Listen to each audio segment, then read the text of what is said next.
This is a production of Cornell University.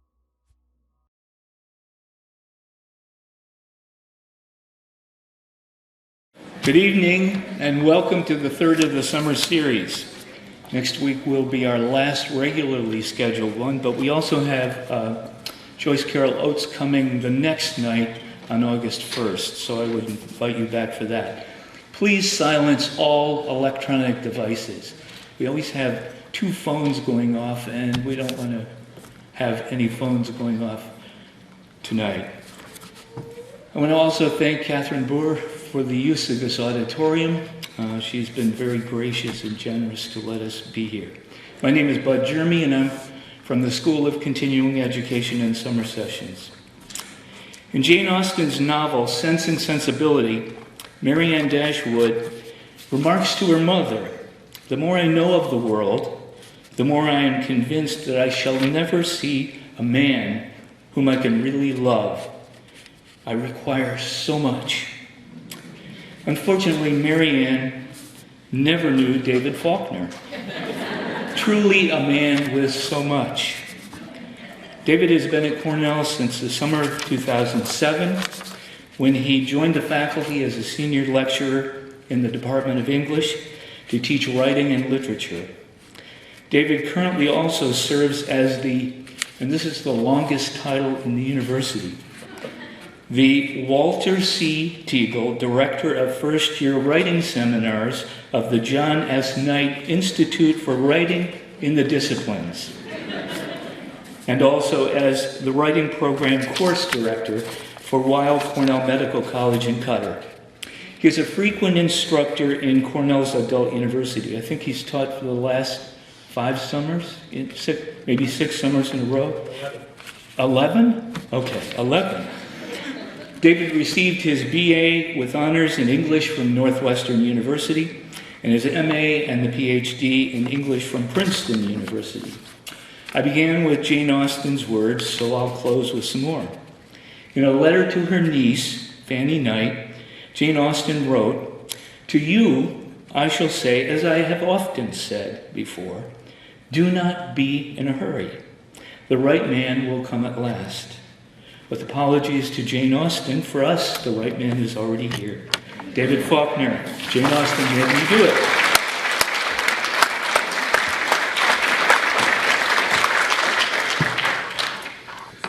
Thank you all for coming. I'm so pleased to see so many of my friends here tonight.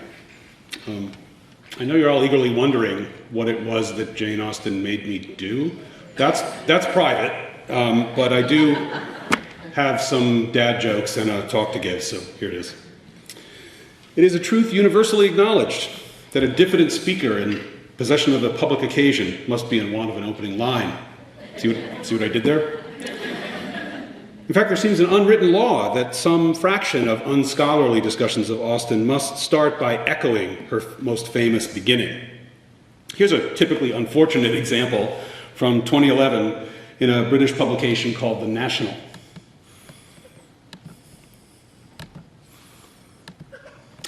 It is a truth universally acknowledged that, despite their advancing years, Jane Austen's novels must continue to dominate our literary consciousness. Now, obviously that sentence states a valid point, but stylistically it leaves something to be desired. Here's the real thing. I'm sure many of you know it by heart, so say it with me. It is a truth universally acknowledged that a single man in possession of a large fortune must be in want of a wife. Obviously this sentence, right, with its rhetorical inversion, its balanced tensions between having and lacking, its sinuous irony in suggesting the mutual fungibility of fortunes and wives, the whole novel is in it. Such a sentence feels in its familiarity ripe for imitation and even parody. So here's a semi-famous comic transformation of it. It is a truth universally acknowledged that a zombie in possession of brains must be in want of more brains. Evidently a parable of modern consumerism. This is, of course, the opening of Seth Graham Smith's 2009 mashup, Pride and Prejudice and Zombies, marketed as the classic Regency romance, now with ultra-violent zombie mayhem. Those of you who've read the book will know that it consists of about 85% Austen's text verbatim, with some swordplay and a few attacks from what the novel calls the dreadfuls sprinkled in. I imagine it took him nearly a whole weekend to write. I kid, it was a massive bestseller. So those of you who have read it will also know that there's only about 2 genuinely funny scenes in it. Elizabeth Bennet's defiance of Lady Catherine de Bourgh is transformed into a katana battle against Lady Catherine's private ninja death squad. And the other is that when Elizabeth Bennet goes to visit the newlywed Reverend and Mrs. Collins in Kent, her friend Charlotte is slowly turning into one of the dreadfuls, slurring her speech, bits of flesh dropping off periodically into her soup. And Mr. Collins fails to notice. To bring up this example as a shorthand for one unoriginal theme of my talk tonight, why is Jane Austen so undead? I kind of wanted a reverb there. Why does she seem still to walk the earth, haunting the imagination of our popular culture, not only in the English-speaking world, but indeed around the globe? Perhaps it's already well known to you that since about 1995, a large and accelerating industry of Austen fan fiction has emerged. Rewritings and adaptations in every conceivable medium, print, visual, digital, from Hollywood and Bollywood to YouTube and emojis, with and without vampires, werewolves, and porn, both hard and soft, both queer and straight. Even Pride and Prejudice and Zombies drove Steve Hawkinsmith, he of the Holmes on the Range mystery series, to pen for it both a sequel, Dreadfully Ever After, and a prequel, Dawn of the Dreadfuls. So I start to envision a garden of forking paths. Day of the Dreadfuls, Night of the Living Dreadfuls, Return of the Living Dreadfuls, The Walking Dreadfuls, The Dreadfuls Strike Back, Planet of the Dreadfuls, Return to the Planet of the Dreadfuls. I wasn't sure if you were going to beat me to that one. What's perhaps a little less well known, however, is that in a sense, Austen's own writing career begins as a kind of fan fiction in which she playfully manipulates the tropes and conventions of the literary cultures of her day. Her teenage writings teem with parodies, not only of the hyper-romantic fictional discourse she mocked, but also of the epistolary form and the moral ideology of the novel she revered. Samuel Richardson's Sir Charles Grandison of 1753, and here it is in all its logorrheic glory.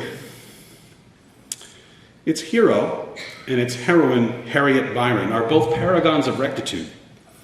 Sir Charles especially represents infallible, gentlemanly Christian virtue. Throughout her juvenilia, her sort of teenage writings, Austen lampoons Harriet's penchant for fainting and Grandison's matchlessness. For instance, in the story Jack and Alice, at a masquerade, Sir Charles Adams, the most universally admired, apparently wears a mask representing the sun, but the description exaggerates hilariously. The beams that darted from his eyes were like those of that glorious luminary, though infinitely superior. So strong were they that no one dared venture within half a mile of them. He had therefore the best part of the room to himself, its size not amounting to more than 3/4 of a mile in length and half a one in breadth.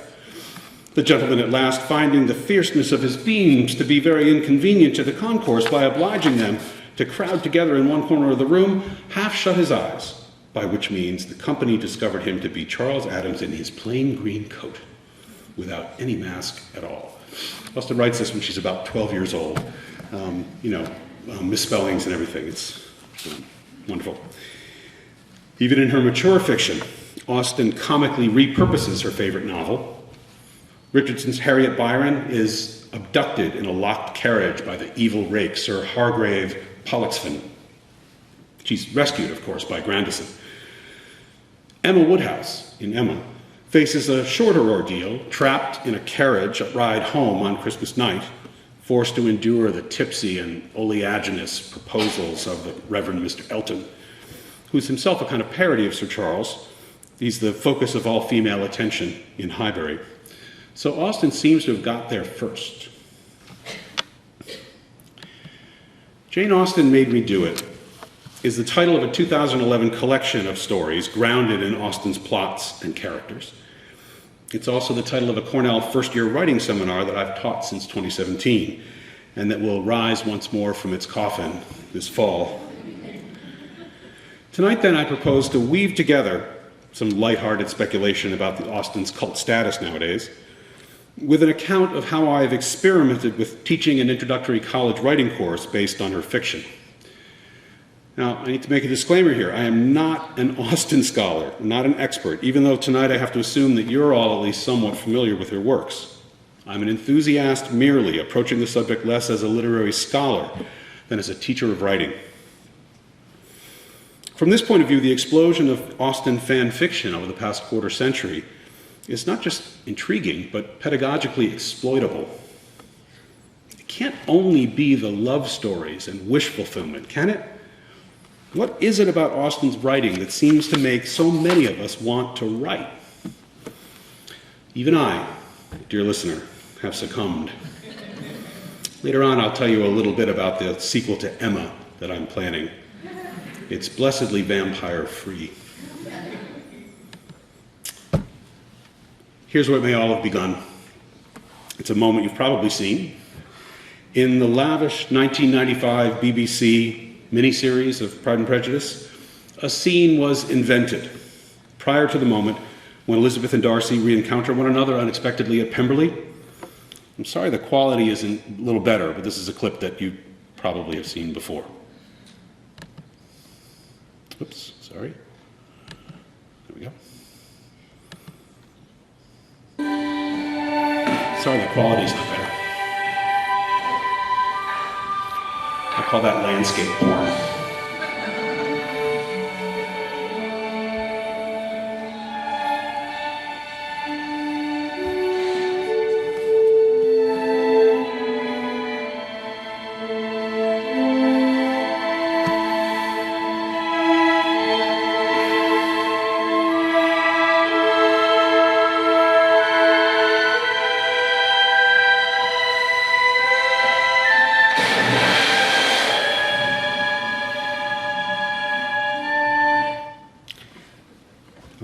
Thank you, Andrew Davies. We get it. Climax. A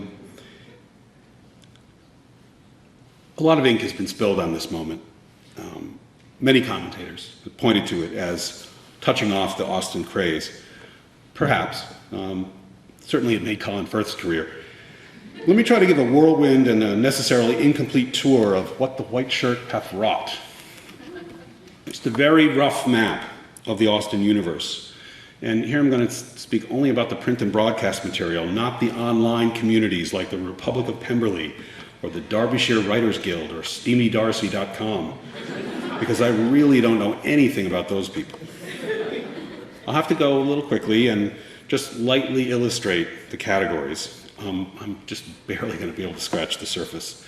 So the simplest examples of Austen adaptations, fan fictions, would be dramatized adaptations of the novels.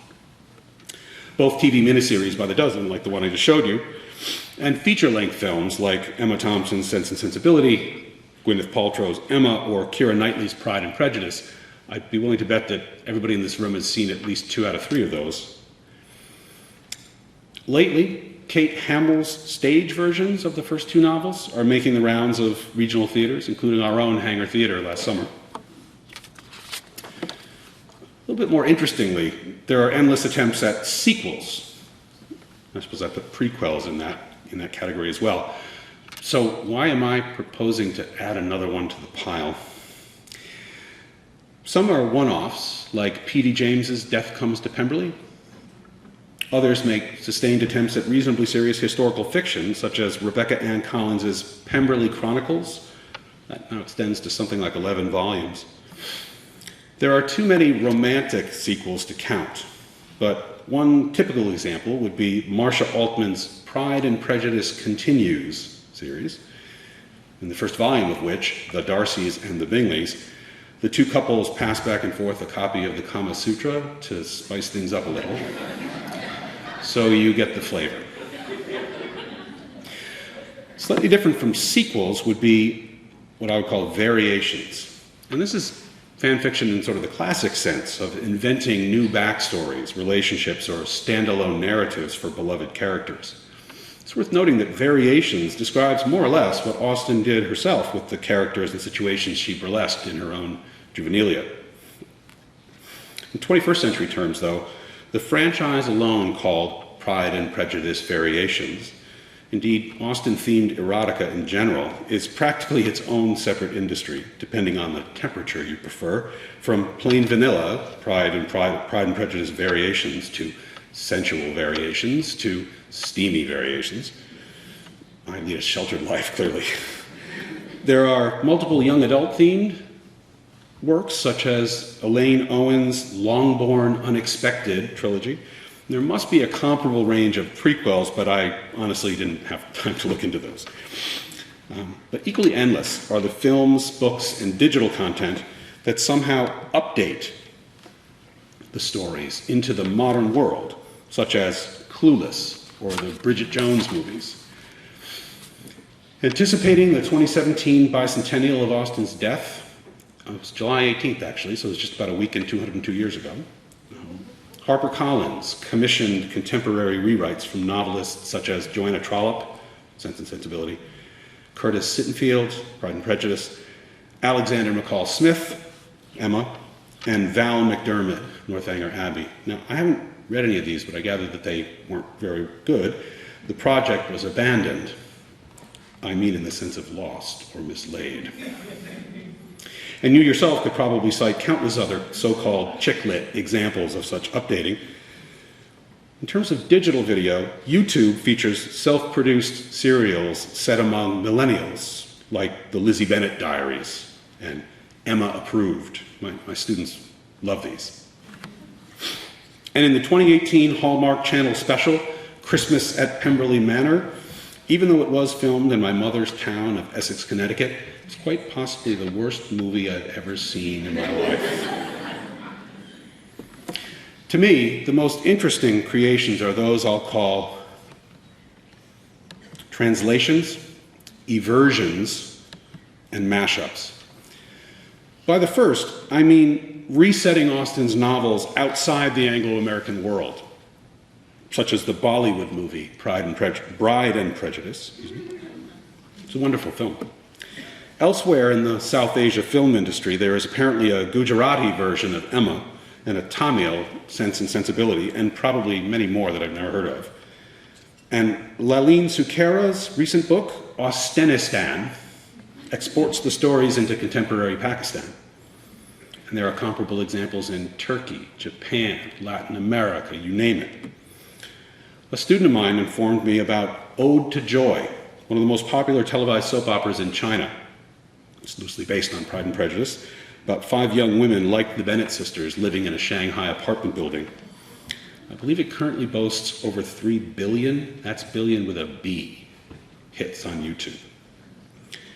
So by an eversion, I don't mean an electronic version, I mean a turning inside out. By reimagining the story from an alternative perspective, such as Joan Aiken's Jane Fairfax, which sort of pretells and retells Emma through the eyes of its second heroine, or Joe Baker's Longbourn, which replays Pride and Prejudice from the servant's point of view. Finally, the mashup would be something like Pride and Prejudice and Zombies, or other installments in the Jane Austen Undead series, like Sense and Sensibility and Sea Monsters. Now, these are hybrids of Austen novels that are mixed with other genres of popular fiction, such as horror, Mr. Darcy, vampire, or crime/detection, Stephanie Barron's Jane Austen Mysteries, where Jane is the sleuth, or Victoria Grossack's competing Jane Austen mystery books, where Emma Knightley is the gumshoe, or even sci-fi like believe it or not, Jane in Space, where our author awakes on a starship after 300 years of cryostasis. On Wikipedia, there's a list of literary adaptations of Pride and Prejudice alone, just Pride and Prejudice, that names over 150 different authors and well over 500 separate titles, the vast majority of which were published within only the past 3 to 5 years. The total number, even if it could be counted, must be in the high tens of thousands at least by now, and there's no end in sight. What would Austen think of all this? Is she rolling in her grave? Well, here she is, and here I am. Everything seemed quiet to me in Winchester Cathedral. I'd like to think Austen would be delighted, actually. I'd also like to think that she would have taken a selfie at the grave of Samuel Richardson. Now, I can't hope to account exhaustively for this mushrooming industry. I don't have a grand unified theory of fandom or a knockdown argument to make about any of this. But since I was so advertised, I'll speculate a bit about Austen's staying power and her generativity. I'll preview a few topics here, and then I'll explore each one by narrating some ways in which I've tried to tap into their energies in my writing seminar. So first, this is, why Austen mania? It's not, sure, romance, but it's got to be more than that.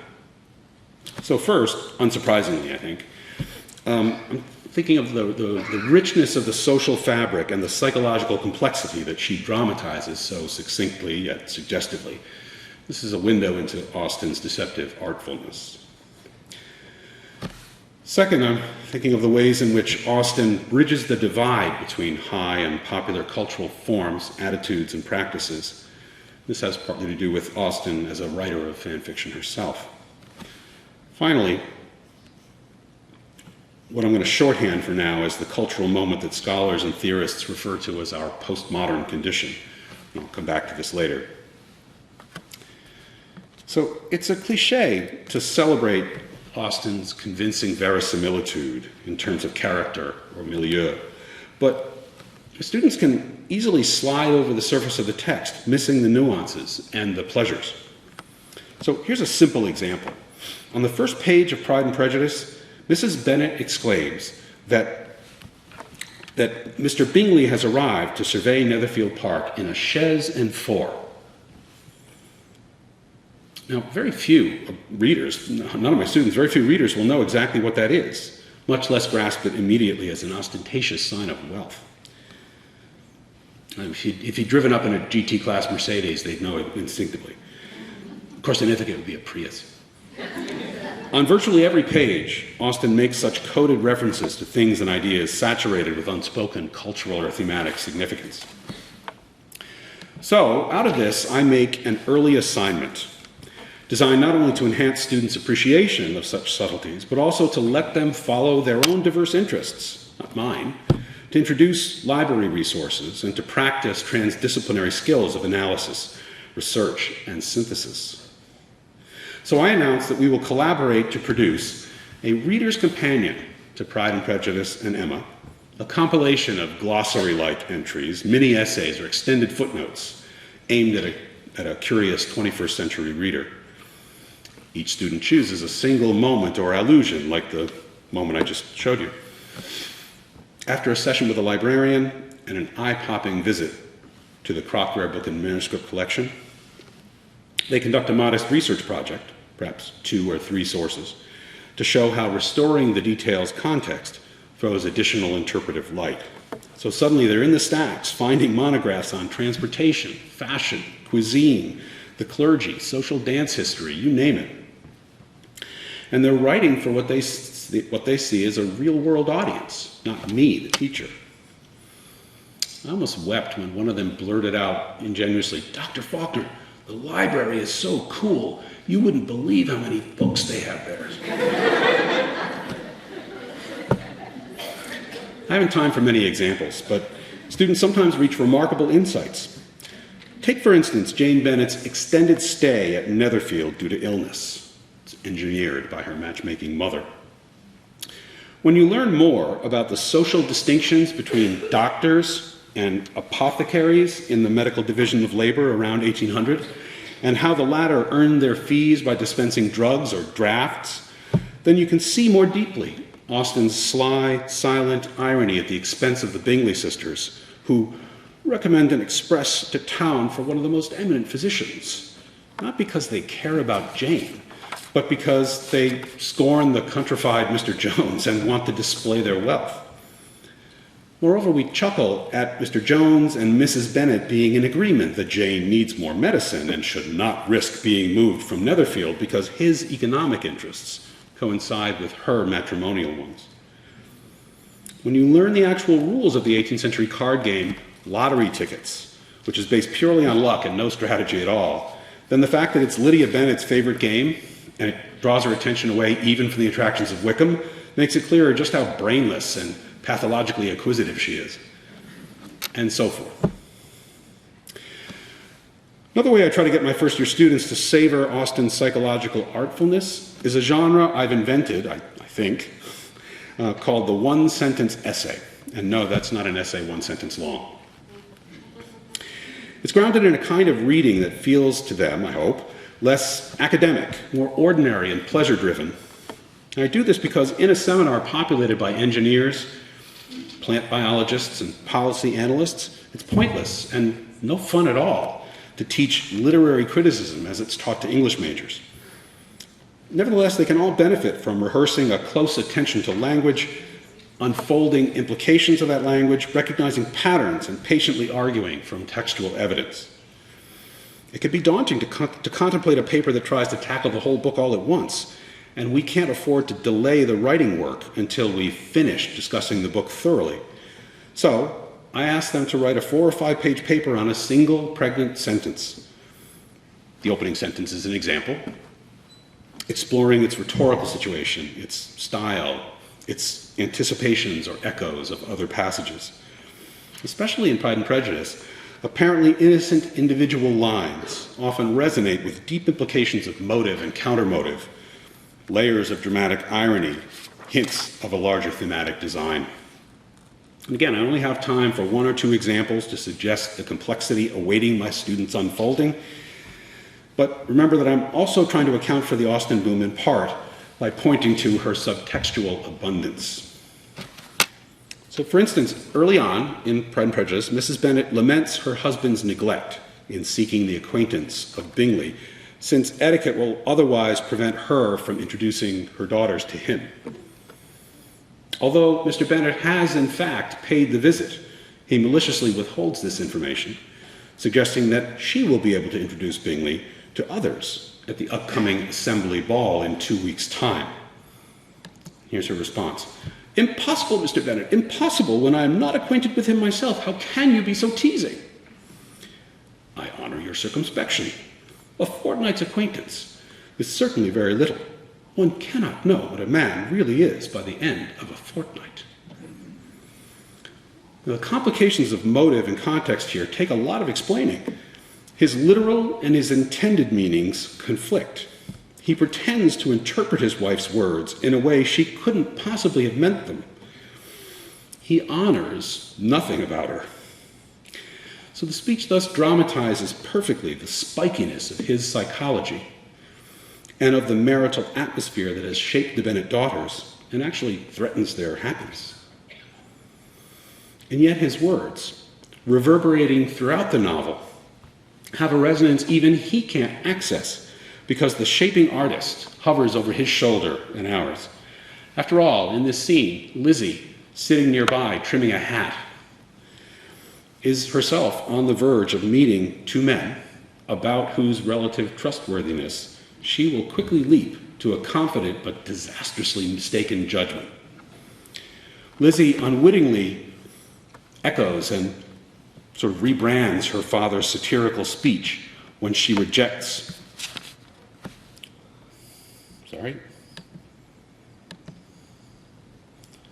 Sorry about that. When she rejects Darcy's first proposal, she echoes her father's speech. "I had not known you a month," she says, before I had felt you were the last man in the world whom I could ever be prevailed upon to marry.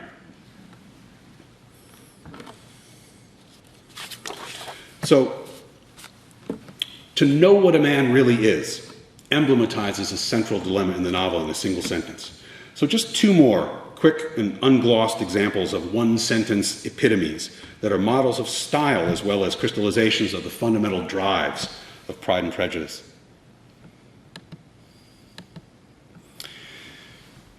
Lizzie's aunt, Mrs. Gardner, is sort of warning her about not getting too involved with Wickham because he has no money. And Lizzie responds to her aunt, "Pray, my dear aunt, what is the difference in matrimonial affairs between the mercenary and the prudent motive? Where does discretion end and avarice begin?" And this is the absolute double bind that every respectable woman in the novel faces. How do they find themselves a husband without being either too avaricious or too diffident? Just one more quick example. I'm not going to gloss these too much, as I say. When Lydia Bennet comes back after Wickham has been bribed into marrying her, Mrs. Bennet and Lydia are the only ones who are not ashamed. Everybody else is just covered with shame. Mrs. Bennet holds a number of parties to celebrate Lydia's return, but the narrator is sort of ventriloquizing Elizabeth's thoughts here. These parties were acceptable to all. To avoid a family circle was even more desirable to such as did think than such as did not. It's a wonderful sentence. And the drive to avoid a family circle, right, to get married so you can get the hell away from your family, is one of the fundamental drives in Pride and Prejudice, and my students love hearing about that one. So when my students write intensively about a single sentence, when they unfold the corner of a layered design of the book as an artistic whole, they're beginning to read like literary critics, but they're also enhancing for themselves the sheer enjoyment of reading beyond merely following the plot. So I think that one driver of the Austen industry must be the sense we get while reading of the bottomless fictive potential of her imagined world. The closer we look, the deeper the complexity, the richer the resources we can exploit to transform that fictional world for our own pleasure. Okay, reason number two. I hinted a few minutes ago at Austen's border crossing between high and low culture. I would argue that her writing negotiates between erudite and popular genres. It's an elusive quality, but I think I can best illustrate it by offering a kind of abstract of her books to reveal underlying patterns. And I urge students to play this pattern recognition game all the time. It seems to me the single most important critical thinking skill they can develop, no matter what their major. Before I do that, just a quick aside. It helps to remember that the high versus low distinction in the late 18th century was, crudely speaking, gender-coded. Learned forms like history, epic, or poetry imitating classical originals were the province of educated men, whereas women, the young, and servants were relegated to vernacular kinds of narrative like the testimonial or the novel. So this is the audience participation portion of the evening. I'll summarize some features of Persuasion and Mansfield Park, and you tell me what you recognize. Please wait to buzz in until I finish reading the question. Here's a bare-bones synopsis or abstract of Persuasion and its heroine, Anne Elliot.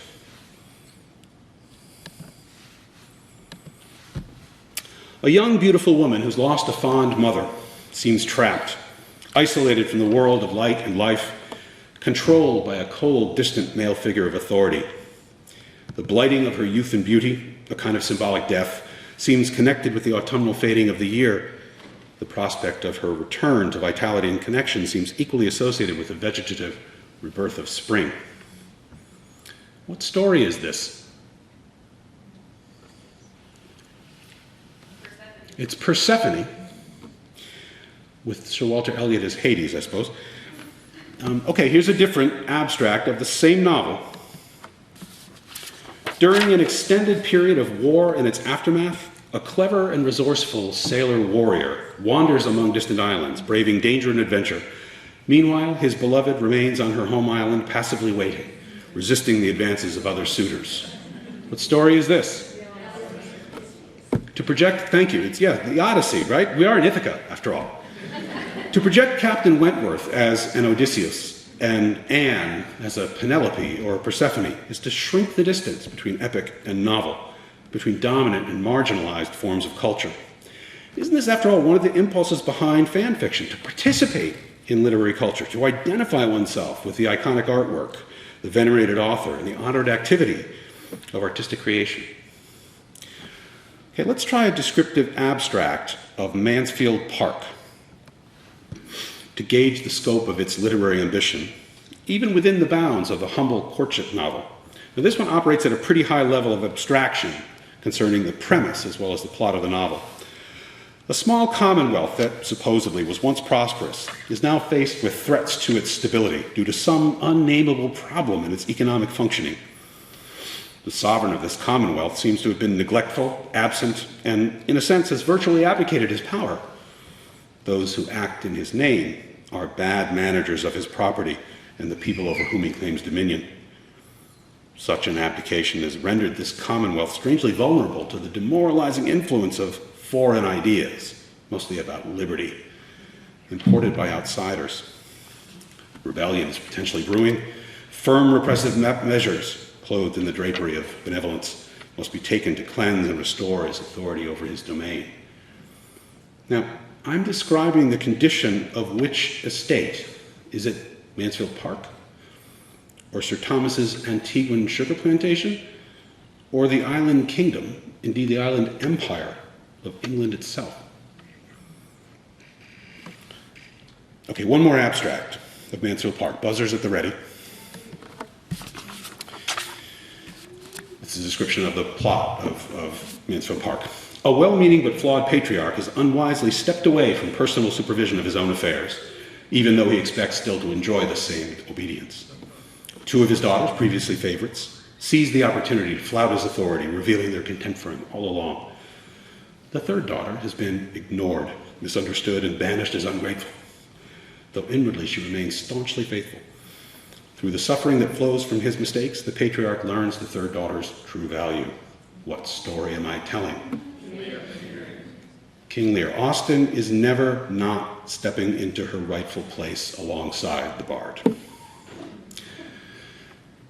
I haven't yet rested my case, though, about Austen's elevation of the popular and how that might feed the fanfiction machine.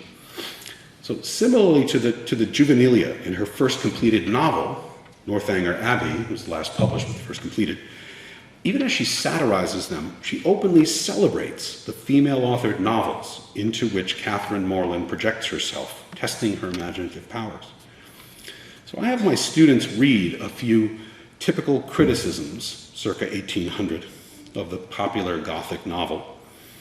It's accused by some conservative male writers of inducing in young readers everything from a softening of the brain to secret masturbation to a contempt for the ordinary decencies of family life that remind one of the worst excesses of the French Revolution. And I presume you know what that unfortunate movement led to. So my point, to repeat myself a little, is that Austen's own writing career begins in a species of fan fiction that critiques the patriarchal establishment that would relegate it to the sub-literary. Austen's defense of the novel in Chapter 5 of Northanger Abbey is worth quoting at length. The budding friendship between Catherine Morland and Isabella Thorpe is cemented by the fact that the two girls shut themselves up to read novels together. Yes, novels, the narrator soliloquizes, appealing to the sisterhood of novelists to throw off the chains of obligatory self-deprecation. Let us leave it to the reviewers to abuse such effusions of fancy at their leisure, and over every new novel to talk in threadbare strains of the trash with which the press now groans. Sound familiar? Let us not desert one another. We are an injured body. Although our productions have afforded more extensive and unaffected pleasure than those of any other literary corporation in the world, no species of composition has been so much decried. While the abilities of the 900th abridger of the history of England, or of the man who selects and publishes in a volume some dozen lines of Milton, Pope, and Prior with a paper from the Spectator and a chapter from Sterne, are eulogized by 1,000 pens, there seems almost a general wish of decrying the capacity and undervaluing the labor of the novelist, and of slighting the performances which have only genius, wit, and taste to recommend them. Works in which the most thorough knowledge of human nature, the happiest delineation of its varieties, the liveliest effusions of wit and humor are conveyed to the world in the best chosen language. I think I would give the last two fingers of my left hand to be able to write like that. I try to keep this passage in mind whenever I hear the Austen fanfic industry or chicklit dismissed by some highfalutin journalist or critic, usually male. But I want you to note something else here. Austen appeals also to a practice of reading, right? The girls retire together. The practice of reading that is social and mutually affirming instead of solitary and competitive. She appeals to a form of knowledgeable discussion of such reading that's based not so much on academic rigor that needs to be demonstrated to an authority figure for a grade, but rather on the communitarian values of connoisseurship and pleasure. And this is preeminently the mutually supportive ethos of fan fiction communities. Historically, whenever the relatively powerless, such as women or servants or students, have engaged in expert discussion of what they know about and relish, it's been dismissed as the narrowness of gossip or just nerdy obsessiveness about trivialities. When powerful men have done so, it's been valorized as the specificity of table talk or the gravitas of political punditry.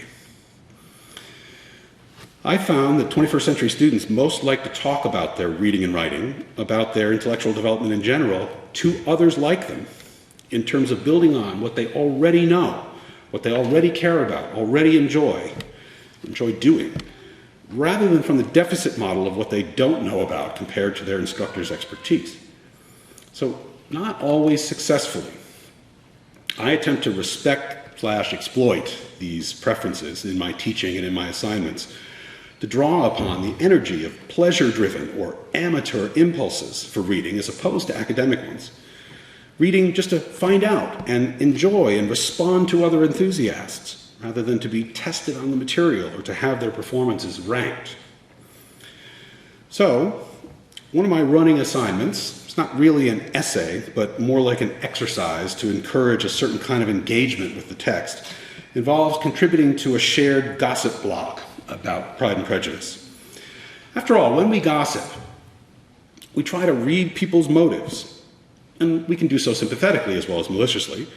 We scrutinize the details and meanings of words and gestures, filling gaps in our evidence by reasonable speculation based on what we know from other experience or reading. We engage in such discourse because we are inherently curious about other people's minds and about how the world works. We listen closely for dropped hints and unspoken implications. We consider patterns of speech or behavior. We solve puzzles and revise our views as new evidence emerges. When we look back, we sometimes see the clues were there all along. We share our views with other interested and grateful parties who sometimes have a different interpretation and challenge us to defend ourselves. Consider how much time and energy Austen's characters expend doing exactly these things. All of this seems to me a close analog for what literary critics do. So, I try to cajole students into reading more actively by asking them to indulge a natural taste for gossip about Austen's characters and plots. For example, in Pride and Prejudice, I want them to read a little more adventurously the subtexts of the early episodes at Netherfield Park, when Jane Bennet is rather ostentatiously in bed in the house of a young man romantically interested in her, and all the young, energetic, but unmarried adults are thrown together in idleness 24/7 without any restraining parental presence. To read such sequences productively, students need to get outside of Elizabeth's observant but limited perspective. So I might ask them to write about a scenario like this, and I'm sorry I was up there distracting you all the time I was talking. I say, imagine you're one of the necessarily many servants at Netherfield Park, and they've all seen Downton Abbey, so they know what that's like. Even though you're constantly present, these idle, privileged people you work for barely even notice you, so you can overhear and judge all their words and actions. What kinds of thoughts or desires are likely to preoccupy young, healthy, prosperous people who have nothing else to do? So back in the servants' quarters, what do you gossip about? How do you interpret these people's comments and comparisons and so on? Well, you can read it for yourself. So I asked them to choose a short passage or an episode from these chapters at Netherfield Park and write a transcript, at least a page or so, of their commentary or dialogue with the other servants about the conversations or actions that they witnessed. Whatever a student might write about the men's blatant ogling of Elizabeth's energetic body, or Caroline Bingley's louche offer to mend Darcy's pens — I mend pens remarkably well, she insinuates — or about his leering invitation to Elizabeth to seize the opportunity of dancing a reel, my point is that in doing so, students are not feeling the pressure of writing an essay, but instead they're using informal and low-stakes and playful writing to enhance reading skills in the discipline of literary study.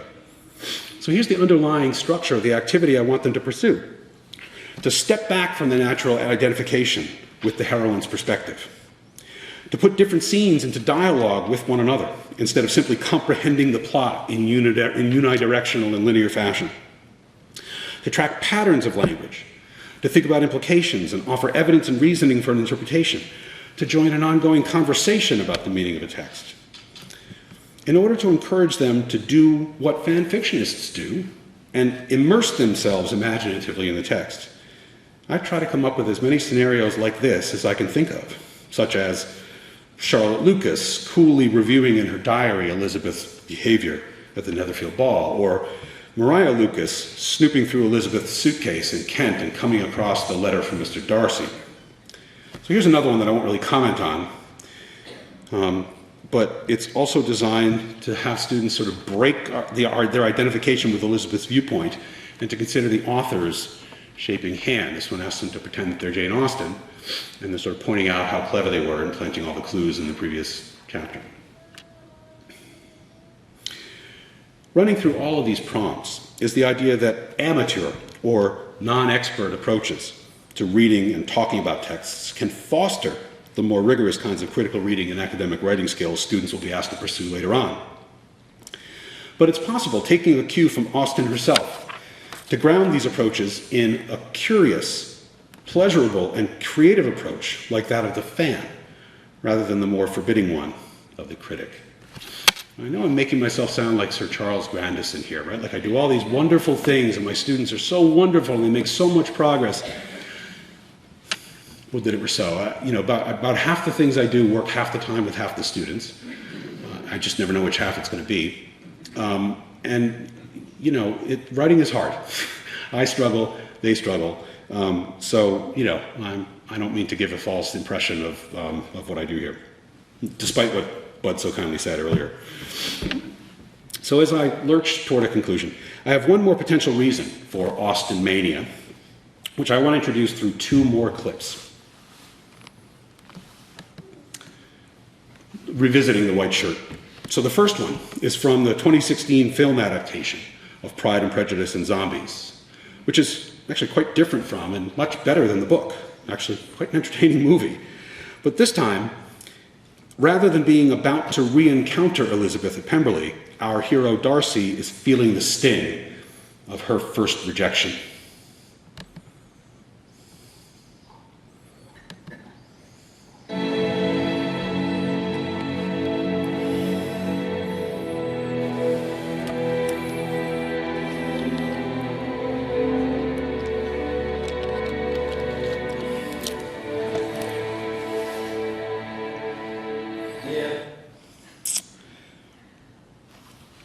Okay, let's pause a moment.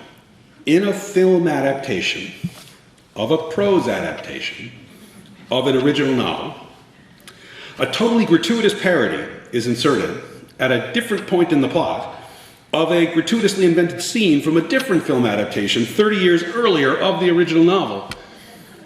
So you start to see the Russian doll complexity. It's an ironic quotation. It's a nod to the cult of Austen, a self-referential wink at the mythical origin of the very phenomenon of which it's a part. One final clip. This one is from the 2008 British miniseries entitled Lost in Austen. Its heroine, Amanda Price, is a single, cynical, modern urbanite. Imagine Austen crossed with Woody Allen in The Lion, the Witch, and the Wardrobe. One night, Amanda awakens to find Elizabeth Bennet has wandered into her bathroom in a nightgown. Through a magic portal in her bathroom, she follows Lizzie back into the world of Pride and Prejudice, installing herself in the Bennet household. And in interacting with its characters, especially Darcy, she struggles to keep from interfering with the novel's plot. So here's a key encounter.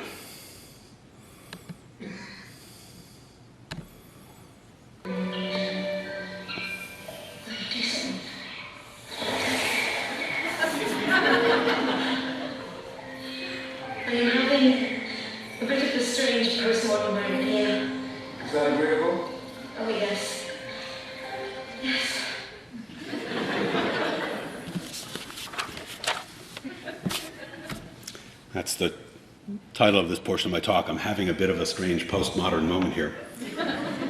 Perhaps the most compelling reason why Austen fan fiction has exploded, apart from obviously the development of the internet, born at just about the moment when Colin Firth took the plunge, is the fact that it practically epitomizes the general cultural moment of postmodernism in which we're so often said to be living. This is a vexed term with many disputed definitions, and I'm necessarily simplifying and synthesizing ideas from different theorists rather than advancing a rigorous claim about it. But there is some consensus on the expressive characteristics of postmodern culture. So, in postmodernism, cultural productions are marked by hybridity or mixing of genres, by a breakdown of the distinctions between high and mass art, a hyper-conscious awareness of our thorough saturation by media imagery, including images of the past, leads to an ironic, reflexive sense that somehow everything has already been said. Everything exists in quotation marks, so to speak. As much artistic activity consists of recombining existing images through juxtaposition, bricolage, parody, and pastiche. Think about how much, think of an example, Andy Warhol's soup cans, for instance, or The Simpsons, quoting the genre of the family sitcom. It's an endless machine for recycling self-reflexive pop culture references. Think about how much cultural production today proceeds through sampling, remix, mashup, retro nostalgia, repackaging of older forms. So in this context, the Austen industry makes perfect sense, and Austen's fiction seems almost purpose-built for it. So, given that this is the world in which my students' tastes and perceptual apparatus have taken shape, I set a final project of either reflecting on or creating their own adaptation of an Austen fiction. So I asked them to think about this throughout the semester, think about this project throughout the semester and report briefly on their latest idea as we go. I distributed a call for papers from a totally fictitious organization called the Jane Austen Society of Cornell University, or JASQ, to call for papers for its annual symposium, whose topic this year is Jane Austen, Immortal or Just Undead? So I devote the last several class sessions to a kind of mini-conference where a panel of 3 or 4 students each day presents and discusses their transformations. Now, they do have to say what their adaptation taught them about Austen and about writing, but mostly it's just hilarious and affirming, particularly at the end of a very stressful first semester of college. So I want to sketch a few examples anonymously of their remarkably insightful and creative work in many genres. One created a Lifestyles of the Rich and Famous website hosted by Jane Bennett Bingley in the vein of Gwyneth Paltrow's Goop lifestyle brand. Another one devised an elaborate drinking game based on recognizing recurrent tropes in Austen books or films. Still another recreated the Netherfield ball scene in Pride and Prejudice from the point of view of Fitz-Darcy Private Eye, spoken in the idiom of hard-boiled detective fiction. Another one literally filmed a trailer starring all her friends for an episode of The Bachelor, where all the other women in the book said catty things about Elizabeth. Perhaps my favorite involved the moment where Darcy and Wickham meet in the street of Meryton as silent enemies, which my student reimagined as a Hamilton-style rap battle, actually writing and recording the music and lyrics. I could go on. I can't celebrate enough the exuberance and focus that goes into many of these projects. Finally, as promised or threatened, I'll sketch my own projected sequel to Emma, one of the its that Jane Austen has apparently made me do. Before I do, though, I have to implore you, please not to poach my story. Litigation and/or fisticuffs might ensue. Everyone here tonight will be on the witness list. I'll be collecting your contact information as you leave the hall. Who knows, maybe somebody's already beaten me to it. Forgive me if I spoil anything for you about the actual plot of Austen's original if you haven't read it, but honestly, what else could you have expected? Emma and Mr. Knightley will marry in the end, no kidding.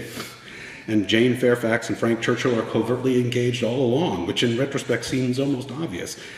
Sorry, in a way, what could be more predictable than an Austen novel? The real pleasures of reading Emma come after you already know the secret. So anyway, my novel will be called Anna Weston, named after the baby girl evidently conceived on the night of the wedding that begins Austen's novel between Mr. Weston and Emma's former governess, Miss Taylor. This is the baby girl who gestates throughout the novel's development and is born near its end. Okay, so the time is 1831. The place, Highbury in Sussex. England is convulsed by the debate over the first reform bill that would extend limited democracy to a rising middle class. And a transformative new technology called the railroad is on the horizon. Think Middlemarch, right? As a detective, Anna will gradually uncover a hidden scandal from the previous generation, the true story of what lies behind the plot of Emma. It's this. Desperate to prevent Jane Fairfax from breaking their clandestine engagement and selling herself as a governess, Frank Churchill murdered his aunt, Mrs. Churchill, with laced arrowroot, using poison that he bribed the apothecary, Mr. Perry, to obtain. I kind of wanted a reverb there, too. Like Catherine Morland in Northanger Abbey, Anna will discover old letters in a Gothic mansion. She will decipher cryptic clues dropped unwittingly by old servants, by the gossipy Miss Bates, still alive, and by Harriet Smith Martin, now a passionate abolitionist. She will foil the ruthless men who seek to control her marital destiny. She'll meet real-world historical figures that play an unheralded role in the stirring events of her time. It sounds like I'm writing my own jacket blurb. I can massage many details from the host narrative, more than I have time to cite here, to support my parasitic manipulations of it. Arrowroot is a medicinal starch derived from plants grown in the West Indies. This suggests a source for the otherwise unspecified wealth and the Yorkshire estate of Enscombe that's owned by the Churchills. That source is a Caribbean sugar plantation, as in Minstrel Park. Now, the word poison actually surfaces in connection with arrowroot in the original.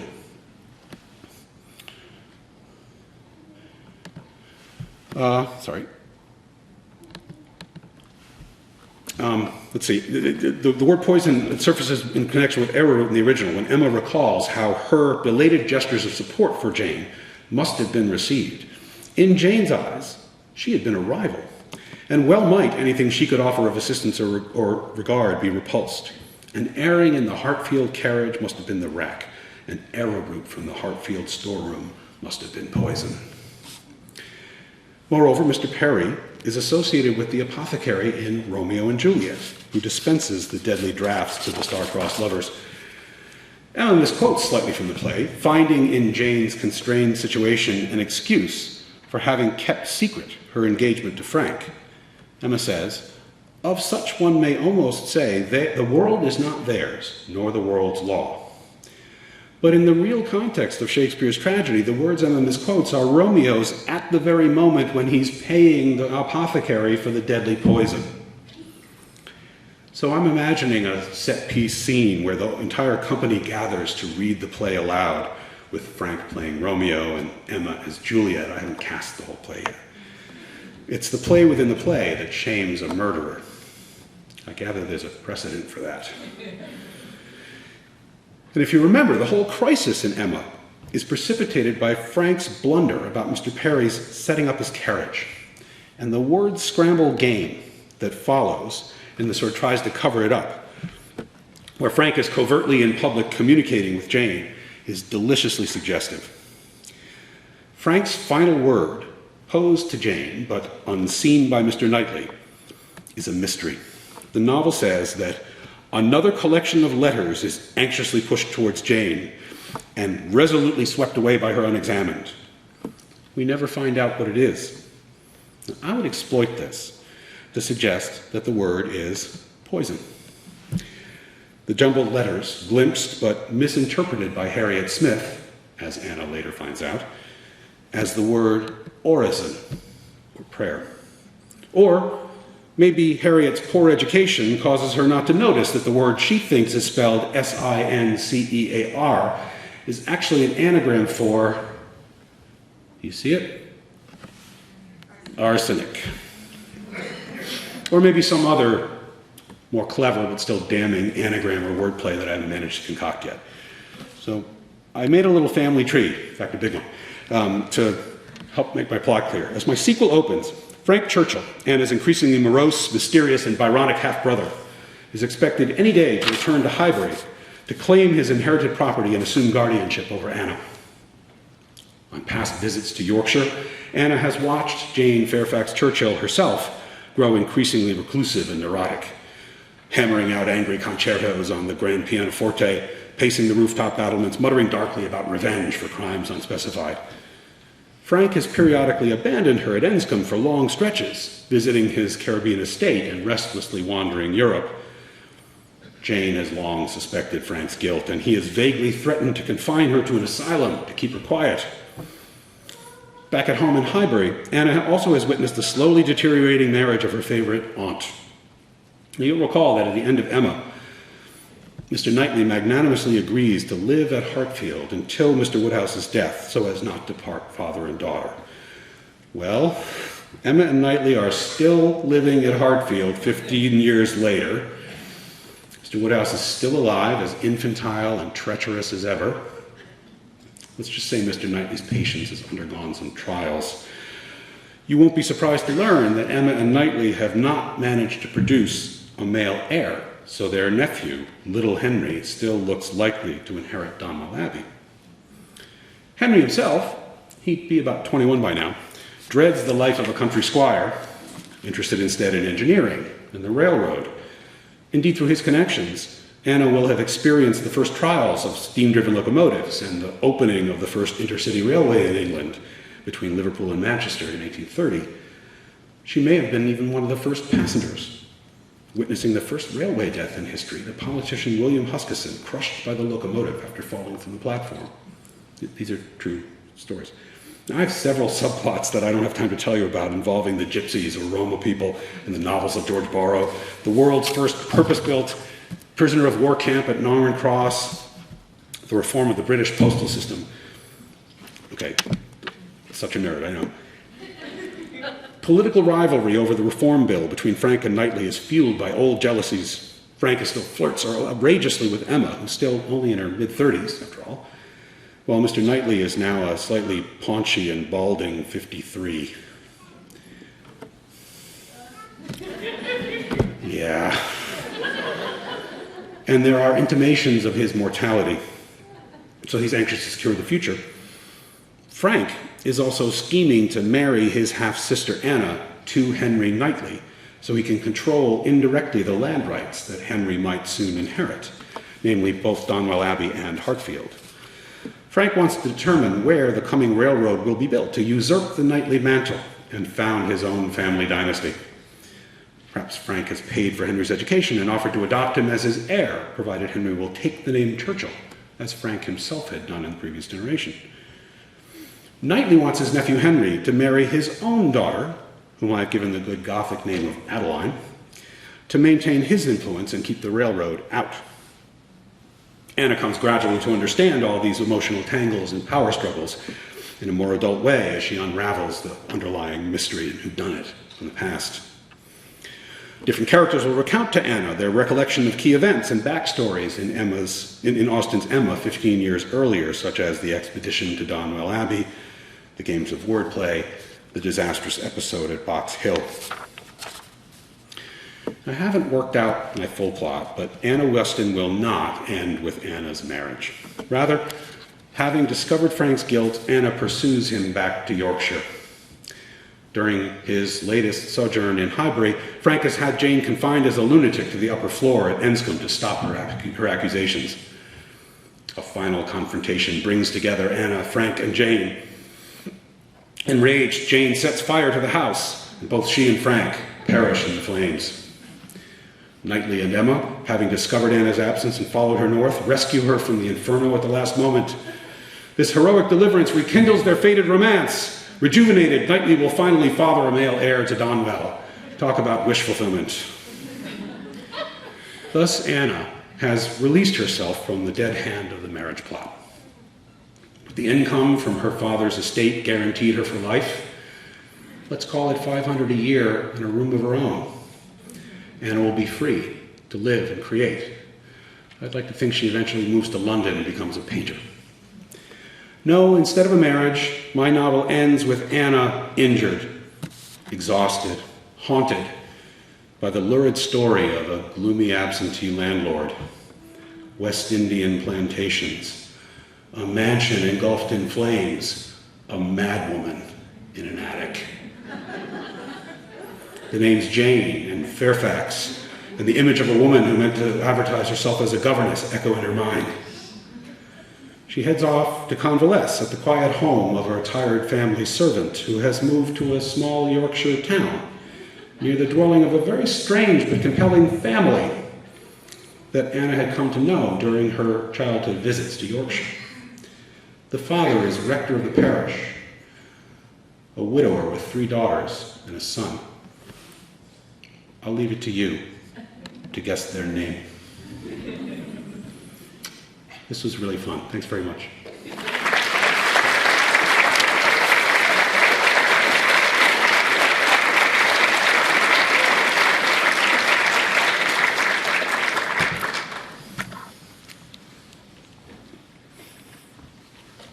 I was asked before if anybody wanted to ask any questions. That I take some. I don't know if there's any questions of yours that you might have that I'd be able to answer. And I've kept you here long enough tonight already.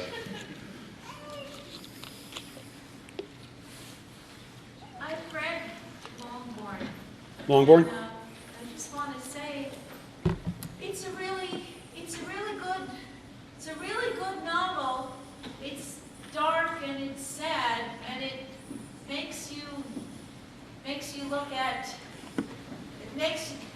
me rethink my whole, enjoyment and delight in Jane Austen's fiction.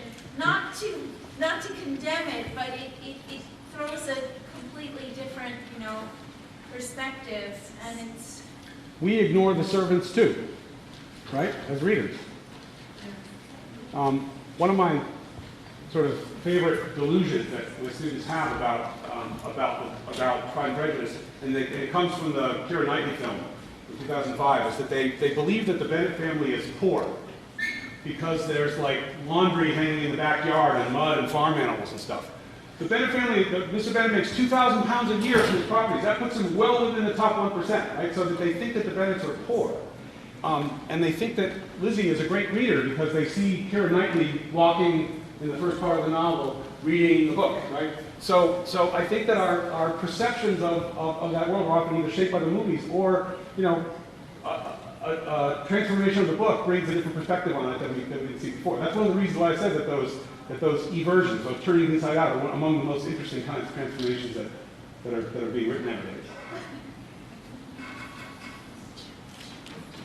Can you say more about the process that you encourage your students to follow when they write the one-sentence message? Just to, as I say, to write about the context in which the speech is made. What are the intentions of the speaker? Does it matter whether the person on the other end of that speech understands what's being said or not, right? I mean, the whole sort of rhetorical situation is often extraordinarily complicated. Whether it's ironic or an innuendo or an insult, I mean, that takes a lot of explaining, so it takes a really patient attention to language. I asked them to think about what terms or ideas or words in that sentence might be echoed elsewhere in the novel. And I tried to, the PowerPoint got a little bit messed up at that point, but I tried to show how like a later speech brings back those words from Mr. Bennett. And that happens all the time in Austen. There's many, many sentences that seem like little crystallized kind of epitomes of the book as a whole. So it's really just trying to get students to sort of perceive that, not just to read in a linear way and just to follow the surface of it, but to really think about every detail in the book as being sort of saturated by, bathed in, right, the context of every other detail simultaneously, which is a hard thing to do. But to get them to focus on that one sentence in that way is one way to at least sort of encourage, like I said, a sort of a more engaged way of reading than just comprehension in the sense of following along. Did I say anything different from what I said before? I'm sorry. I like what you said about saturating the specific sentence and how it is based in the other sentences. Yeah, and it's partly because this is in the context of a first-year writing seminar. It's not like an English department class for English majors where, you know, we don't have time to like read the whole novel and then write a big paper at the end, right? We have to be doing some writing all along the way. So before we even finish the novel, they start to do this kind of work. So it's partly a solution to the problem of just, you know, maintaining the care and feeding of the first-year writing seminar where we've got a lot of writing work to do. How surprised are your students to encounter this pedagogy which you outlined in wonderful detail during this talk? And how surprised are they to discover at the same time the subtextual underpinnings?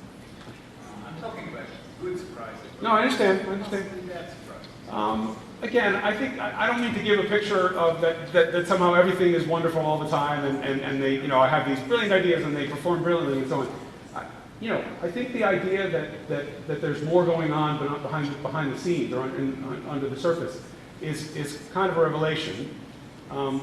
Partly because for many of them, for many of us nowadays, our first encounter with Austen is through the films, right? Where sort of everything's already been imagined for us. So that's part of it. How surprised are they to encounter the pedagogy? I think they're very grateful that I try to base it on fun and pleasure instead of rigor. And that last week or so, when they're all sharing their work with us, we just laugh. I mean, it's absolutely hilarious. I can't believe I got paid to do it. So how surprised? I mean, they kind of take it in stride in some ways. Like I said, I think it's that, especially that adaptation assignment, because it's so much of the culture that they live in. They take to it like fish. I mean, I gave only a tiny snippet of the really incredible range of different sort of genres that students create. They make Twitter feeds. They make Snapchat stories. They make, you know, all kinds of things, adapting the novel. So that part of it, I think, actually sort of feels really natural to them. It feels natural, but I'm just sorry to continue, but I'm thinking of the shock value of they're encountering an instructor who does what you're doing. And I don't mean that personally. I understand. I do mean the shock value of encountering an instructor who stands in your relation with the text, and it's again subtextual abundance and it's playful possibilities. I think I'm having too much fun myself to notice. I don't know. I mean, I hadn't thought about it before, but they don't seem too fazed by it. Thank you so much. Thank you. Really Thank wonderful. you. Boyd is my co-facilitator in Writing 7100. He's my loyal sidekick. I'm his. My favorite Austen novel is Persuasion. Persuasion. Yeah, it's the one I didn't really talk about all that much. Yeah, and perhaps because I love romantic poetry, and that novel just seems to me to be like made up of romantic poetry. I'm wondering if you can teach it. And I have not in first year writing. Not in first year writing. About sort of like why that novel is so different from all the other ones in these like strange ways. It's late. Yeah. I mean, a lot of the novels, like Pride and Prejudice and so on, the early, like that reaches back to some of her really youthful writings. I mean, that's one that had been, you know, in her quiver for a long time. Persuasion comes so late. I think by that time she's, you know, has a more sober vision of the world. It's very much a wartime novel too, right? So I think it's a somewhat more somber. I did have a whole thing that I cut out about how I think Anne is a female Byron. Right? I mean, the best-selling author on the planet at the time when Austen publishes Persuasion is Byron. And I think that her sort of, the sense that she suffered sort of a deep but hidden wound, right?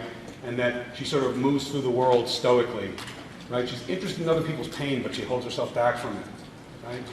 I think that that's actually Austen, you know, trying to imagine a kind of female Byronic figure. So that's what came to mind when you said about its relationship to romantic poetry. And after all, right, Louisa Musgrave and Captain, Louisa Musgrave falls in love with the guy over Byron's poetry, right? After she hits her head and she convalesces, they fall in love over the poetry of Byron. So how do students react to Persuasion? Again, I haven't really taught it to. I mean, I taught it once in a like an upper level Austen course. This was many years ago. And actually, we had sort of a guest lecture at that time when I was sort of team teaching the course with other people. So I haven't actually myself taught it to undergraduates.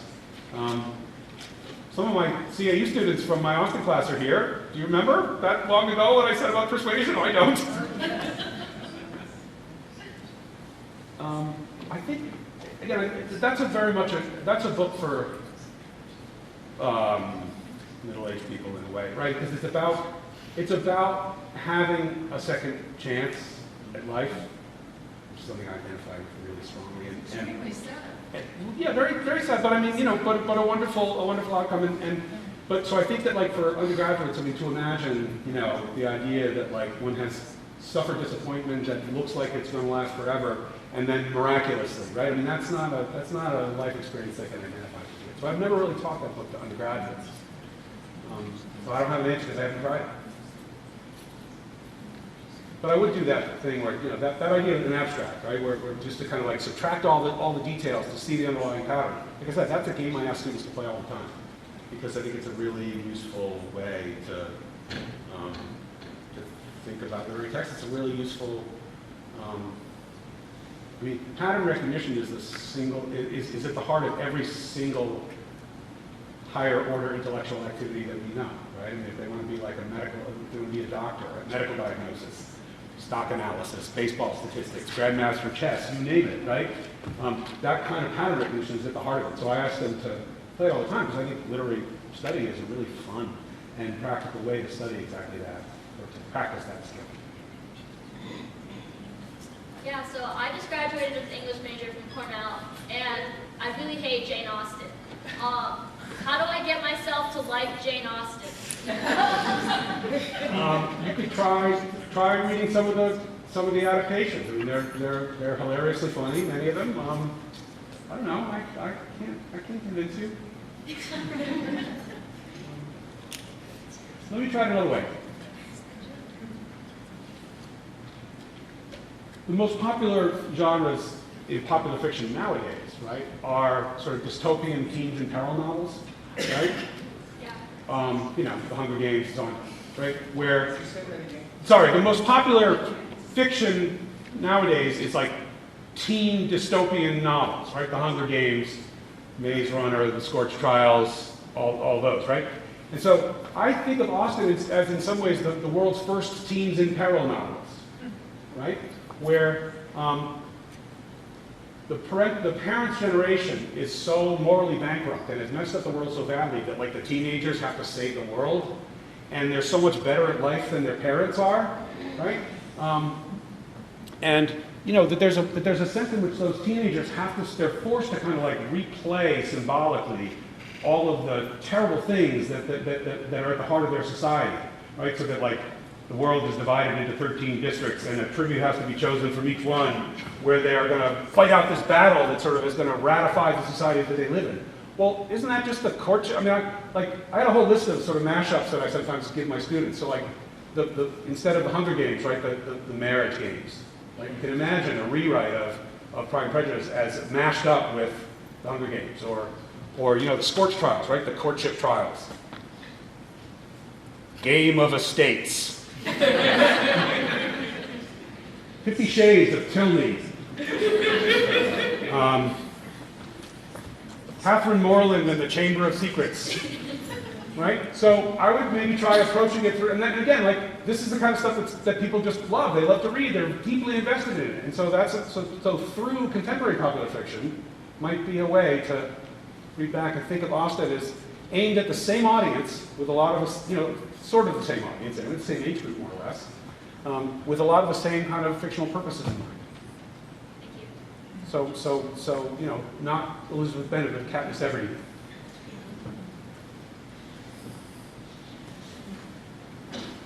Thank you, everybody. I kept you here a long time. You've been really wonderful. Thank you.